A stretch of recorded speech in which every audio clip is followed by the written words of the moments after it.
Welcome to the kickoff of the new focus for my business, content. Now, if you're watching this, you're going, yeah, this is content. What do you mean it's going to be content? Well, first of all, this is the first example of what I'm teaching entrepreneurs to do so they can scale their businesses exponentially. Because content is truly, mathematically, the only way that online entrepreneurs can scale their business exponentially. I'm gonna spend a lot of time on this, but the reality is we know that traffic is the lifeblood of every single company, right? We know that it requires traffic to get to our offers so that we can actually capture our leads and start turning those leads into customers, and customers are how we make money. And the most popular answer is, well, if I have money, I'll pay for ads. But I'm here to tell you that if you're not using content as the cornerstone of your growth strategy, then your growth is going to just be like this. But the reality is, if you use content correctly, how I will show you over the coming month, you can really take your content and start doing this. It's not simple, but it is easy. It is stuff that you can do and replicate every day. And I'm going to show this over the next month. And so a lot of today's broadcast is about how you can come along on a journey and watch me build this system literally from the ground up. With no prior experience, you can say, hey, I can just do exactly what Brandon is doing, and you're going to see results in your business. And you know how you're going to know that you can see results? Because you're going to see the results in my business. Inside my new Facebook group, I'm going to be giving you all of the inside tactics, strategies, and steps that I take every single day that you can start implementing immediately in your business so that you can see firsthand how those steps actually start generating traffic and how that traffic starts generating profit for yourself.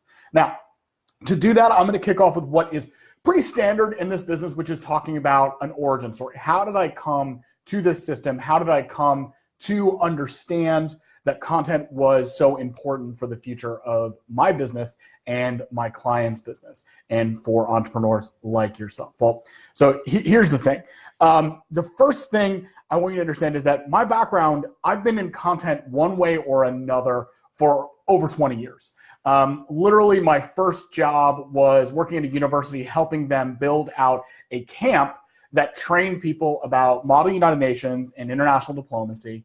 And I helped them create content to both advertise the program, fill the program with actual activities, and then execute the program. And I did that at just under 15 years old. When the camp was going on, I was 15, and I was actually the youngest person at the camp after helping out as an advisor and then working as a counselor. But from there, content became sort of this weird centerpiece to my life. I started working for non-governmental organizations. I worked for the United Nations Association. I worked for the American Bar Association.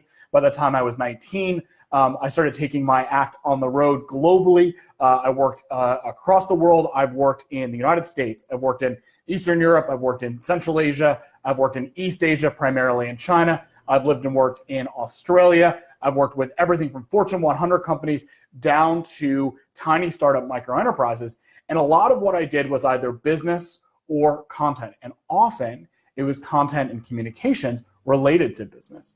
Now, interestingly, I often started to pitch myself as a business coach because of all this business background. And I always said I had two tracks in my life. I had business and I had content. And so on the business side, I say, look, I worked with Fortune 100s. I've worked with Maersk. I've worked with Coca-Cola. I've worked with all these really, really big companies, China Construction Bank, UBS, Deloitte. And I can give people all the insights about business and how to manage and how to be better. And then I would say, and then I also did all this other stuff where I did communications. And that was where I talk about, I've done a nationwide human rights radio and television campaign in Central Asia that became a regional model for education and public outreach. And that was at 19 years old. By 23, I was a professor of American government and foreign policy, basically using communication and education to teach students about the world. Right along there, about 23, I started doing television on global politics, security politics, international relations, economics. And that launched me into sort of this what I thought of as a parallel career, where I would do by day business coaching and strategy and consulting, and at night or on my off times I would be doing television. And then eventually I did so much television. To this date, I have over 275 episodes on international news channels where I've appeared and doing commentary. I ended up by 28 becoming a full-time news radio host and producer. And I did global news on an international radio station that broadcast on 5 continents. And I ran that for 2 years. And then at 31, I came back to the United States after all this time abroad. I've lived about half of my life abroad. And I was the founding managing editor of a news and advocacy platform dedicated to ending extreme poverty. And I built from the ground up a content team. And in my head, I kept being like, well, I'm the outsider. I'm the guy that understands business and teams and development. So I created systems when I became the managing editor. It wasn't enough to just create good content. I said, well, we need systems. We need systems to basically turn a team of 2 writers into a news platform that looked and sounded like we had 15 or 20 writers. Regularly, we'd go to other agencies and they'd say, oh man, we love your website. How many reporters do you guys have? Like 15 or 20 or 25? And I'd be like, we have 3 full-time and a bunch of interns that work really, really hard. And they would just be blown away, right? But in my head, it never meant that much to me because I said, well, of course, I'm a business guy. I put systems into my content. And so I said, yeah, that's a really good way to do it. And that worked so well, and we created so much content, and we drove to converting people that were reading our content to actually being part of our mailing list, that this platform dedicated to creating political change to end extreme poverty went from 700,000 registered users to over 7 million in a period of 13 months. Now, I'm not going to say that I did that alone. I didn't. I worked with incredibly smart people. We had great funding from the Gates Foundation. Anybody that tells you you can go from hundreds of thousands to millions overnight with no ad spend or no money, they're lying to you. So I'm not going to lie to you, but I will tell you that the systems that we created, the content that we did, the targeting that we did, the business tactics that I employed in content were a big part of our ability to scale our membership. And that's when I decided to change my life. In about 33, 34, I moved to Philadelphia. Now, I moved to Philadelphia for personal reasons. I moved to Philadelphia after living so much of my life abroad, after working the previous 2 years in New York City, after living in Asia for 10 years, Australia for a year, around the world. I moved to Philadelphia for a very simple reason. I fell in love. I fell in love with a wonderful woman who is now my wife, so it worked out. But it changed my life, right? Because Philadelphia is not New York. Philadelphia is not Beijing. And that doesn't mean it's worse. I actually love Philadelphia more than I like New York these days. But it does mean that for a person like me with this international background, Philadelphia companies kind of looked at me and went, why do we need you? Right? Like they were like, we don't really care what's going on in China. Like we care what's going on here. We care about local media. We care about local business. We care about brick and mortar. We don't really want you to coach our Fortune 100 people. We have, McKinsey to do that. And we have all the big companies. And so I was really lost. I came to Philadelphia, very excited to like move my business. I was going to go back into consulting, and it kind of just went nowhere. The reality was I tried to duplicate what I'd been able to build internationally inside Philadelphia in a market that didn't care about the global side of my work. The news agencies didn't care about my global experience. They wanted me to know a lot about Philly streets. I didn't know a lot about Philly streets. And companies basically looked at my background and said, we don't really know what you can do for us. And so I then created an entrepreneurship. I've built businesses. I built my own business from the ground up in China for 10 years, was very successful there. So I'm going to do that here. And that's when I made my next mistake. I try to do everything. I try to treat being an entrepreneur like getting a job. And this is a huge mistake. It's what I see all the time. Entrepreneurs, we have all these skills, we have all these things, we can do all these things. We can be like an embedded person that you're not going to have to pay full time, but we're going to be just better and more experienced. And you can get our time. I love this phrase, like the fractional CMO or the fractional sales head, right? Those are great terms and really good branding. But the reality is many entrepreneurs treat those activities like they're trying to get a job. But they're trying to get a job, and basically the pitch is, hey, don't hire me full time. I'm so good you only need to hire me part time and don't have to pay my health insurance, don't have to do all this stuff. And then I'm gonna have to hustle while I'm servicing you and make sure I have another client lined up. And then my 3-month contract with you runs out. And then I have this gap in money while I'm working for my next client. And I'm trying to let it, and you get all this, I gotta keep going. And if you dislike looking for a job, being an entrepreneur that way is a nightmare. And it means that you end up spending a lot of time just on the treadmill and you're trying to go from one big client to another, and it just doesn't work very well. So then I said, okay, I'm not going to be the be all the end all. I'm not going to treat this like a job. I'm going to start actually focusing on a niche market. And I focused on a niche market with attorneys.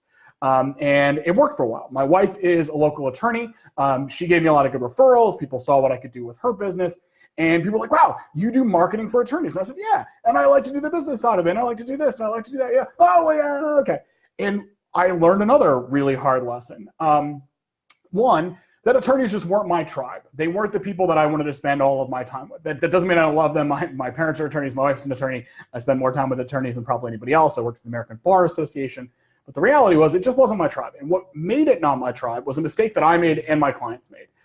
I saw the needs that my clients had. I saw that a lot of attorneys needed to have better financial management. I saw a lot of attorneys needed to have better systems in place. I saw a lot of attorneys needed to create more compelling hooks to get people into their businesses. And the reality is a lot of these attorneys kind of saw that, but didn't want it.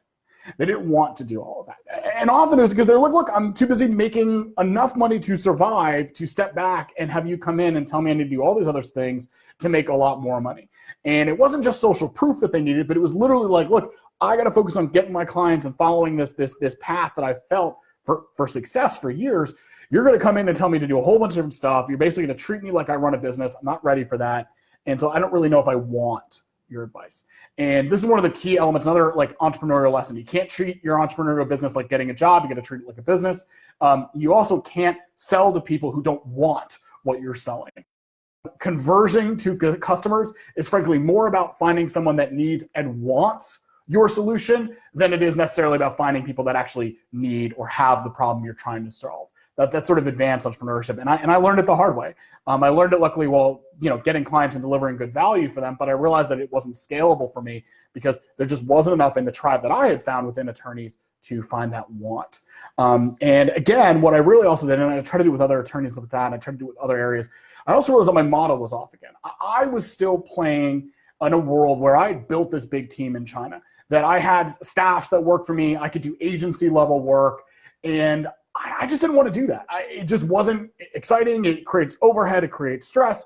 I was sort of on my own in Philadelphia working from home. I didn't have a network of other entrepreneurs like I did when I lived in Asia that I could outsource immediate work to. And I was slowly building that, but it was slow and hard work. And when you're an agency, you can't just slowly build. You got to actually be able to deliver right away. And so the agency model was just another not one that fit for me. Also, what I kept trying to tell people was the business side of my life.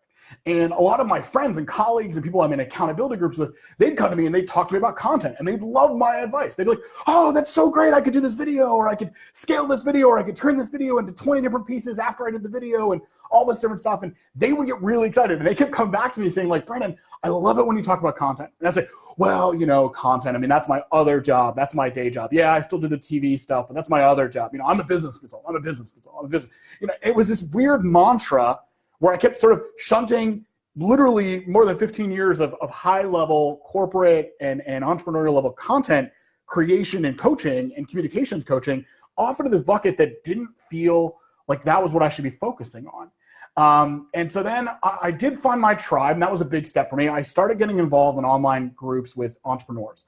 And I joined something called the One Funnel Away Challenge, and that was full of people that wanted to start their own entrepreneurial businesses. And really quickly, I got my first Facebook group like out of nowhere with like no skills, no background in building groups to like 350 people, my first one. And it was just all these people that were so excited to build businesses online. And I started helping them. I started just creating content and answering questions and being the business coach that I knew I could be. And people loved it because I was creating, and I loved it because I was creating content every day. I was sometimes creating 3 different training videos to support on different things. I was putting them up, and my group liked me, and everyone else liked me, and they were just engaged. And I was loving the feedback. I loved helping people in groups. I'm, at the end of the day, a natural teacher. I loved corporate training. I loved teaching in an academic environment. I loved putting syllabuses together. And so this just sort of like, yay, I found my tribe.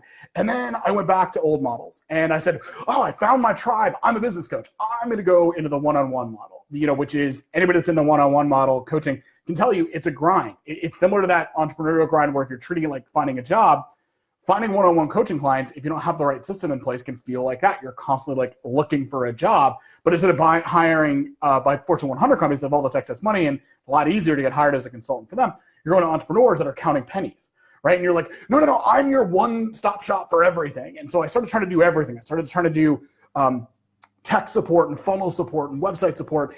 And again, going back into agency model and trying to get, have these people pay these exorbitant prices just to get, 1/6 of my time, as I figured I could only take on 6 clients at a time. And I was frankly overcharging, and I was delivering as much as possible, but I was exhausting myself.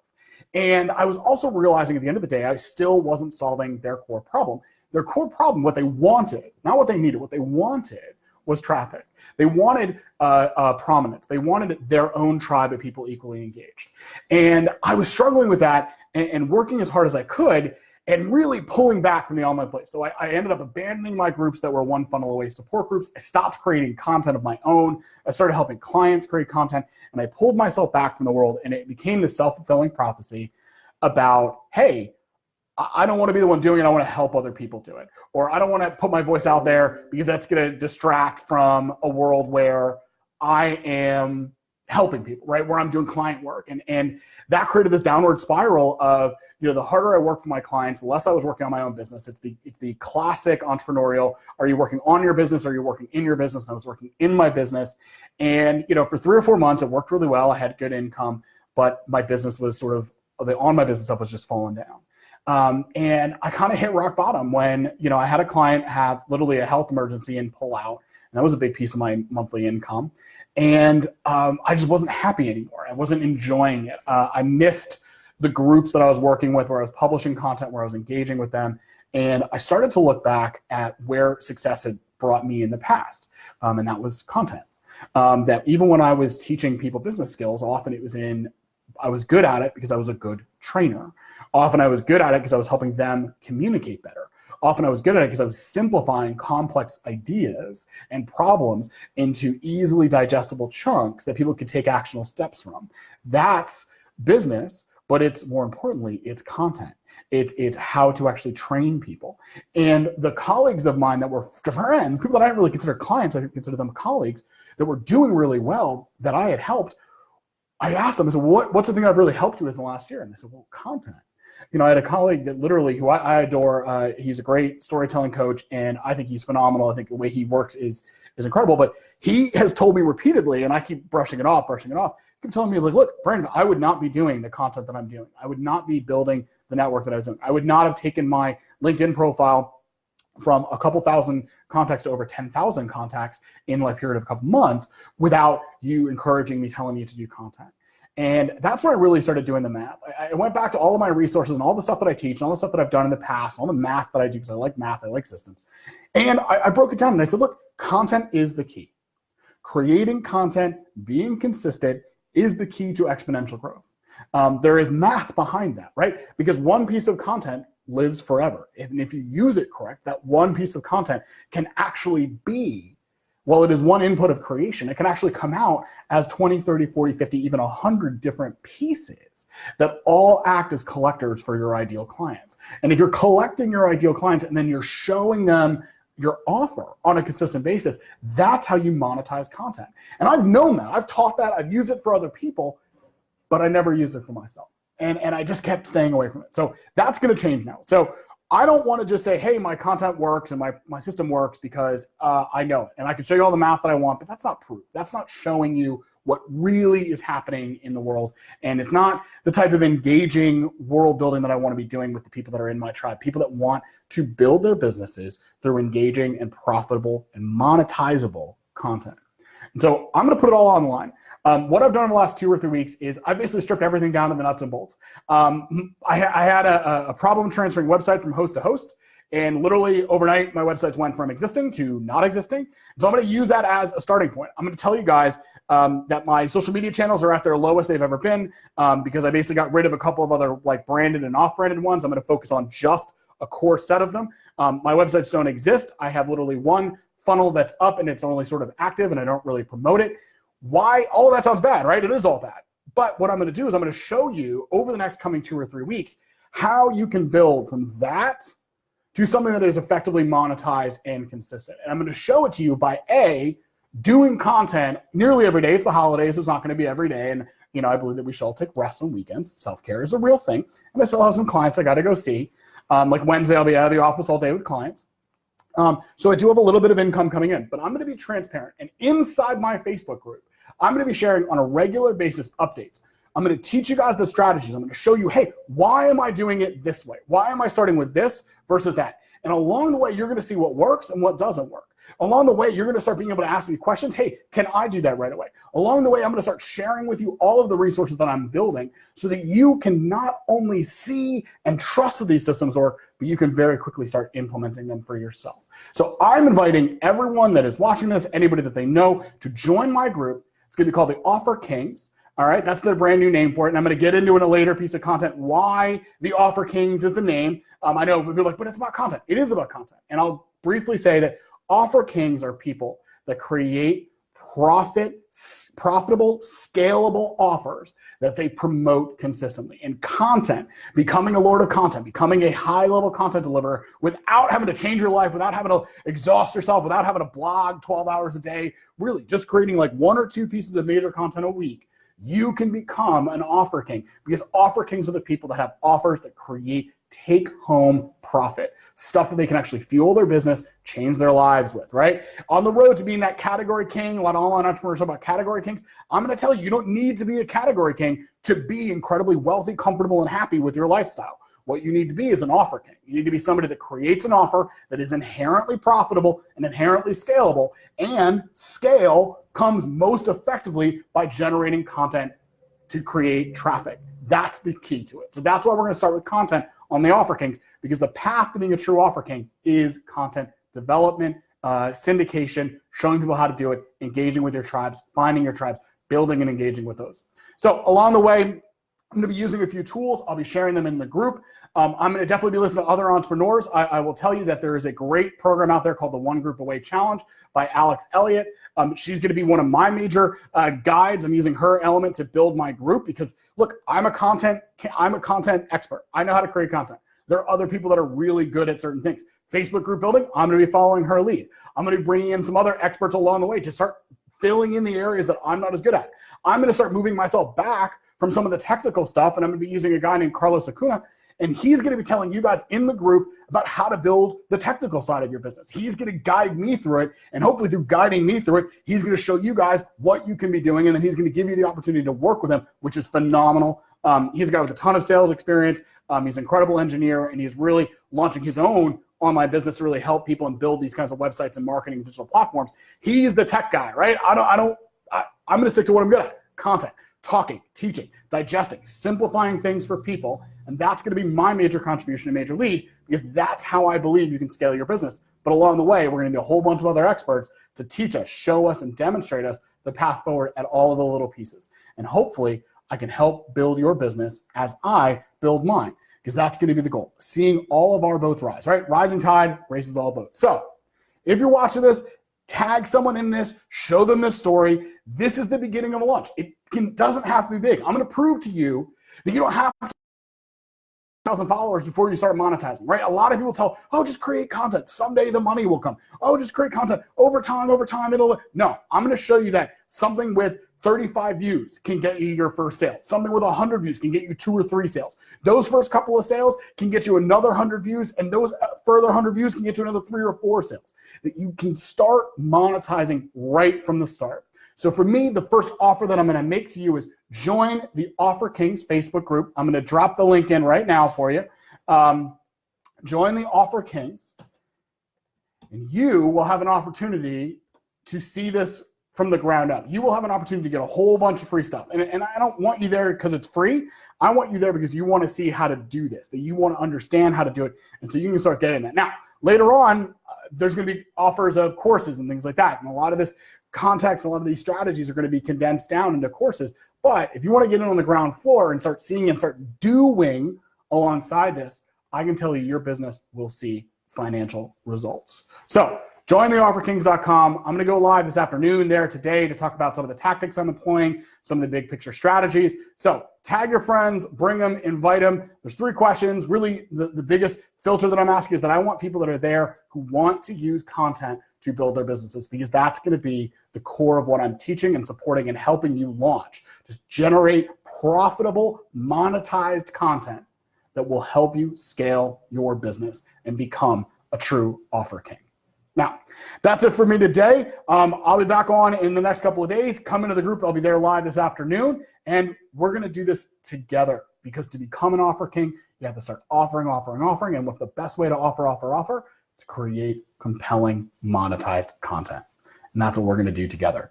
Your empire is around the corner. All you need to do is start talking about it. Talk to you soon.